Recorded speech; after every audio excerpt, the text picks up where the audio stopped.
artist here, Pastelist, and I am making a video today concerning the way that we make marks using pastels.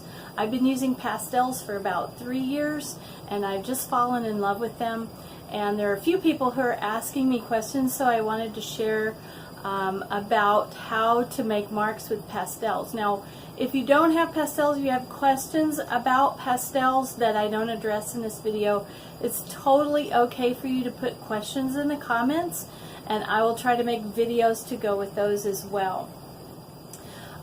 So, an explanation of how pastel mark making works.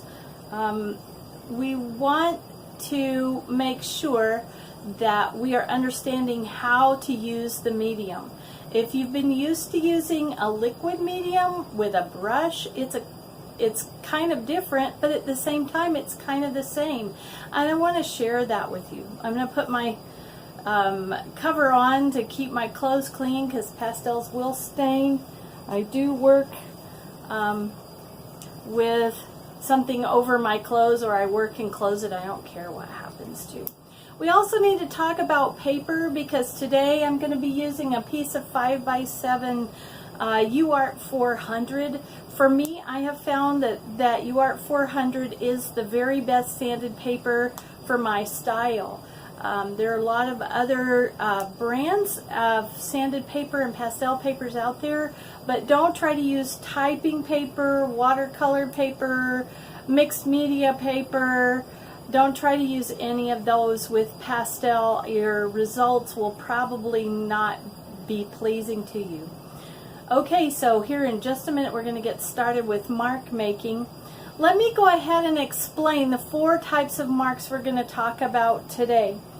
I got this idea from Karen Margolis, who is also a pastelist. You can look up her work on YouTube and on the Google, and also on Facebook. She's fabulous. I've taken a workshop from her. I'm on her Patreon, and I have learned so much from her. She talks about mark making as being whispering and shouting and dancing, and I have added one more called singing. And I'm kind of a musician. I am a musician. I'm a music teacher as well, so that kind of resonates with me. And I'm going to show you all 4 of those marks. So get ready, because we're about to dive in.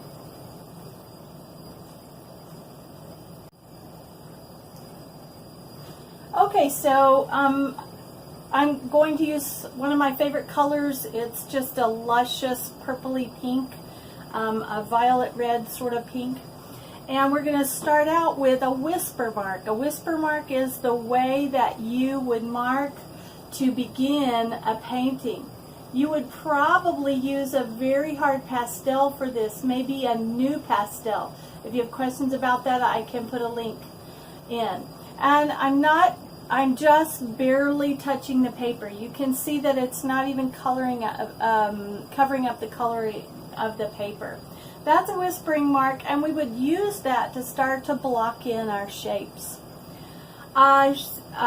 Shouting mark is something that we would use towards the end of the painting, and I'm really going to press hard, and I'm probably going to use the tip of my paper, my pastel. You notice with this one, with a whisper mark, I used the side of my pastel here, and I used my arm as if it were the handle of the brush, and this was the tip end of the brush filled with paint.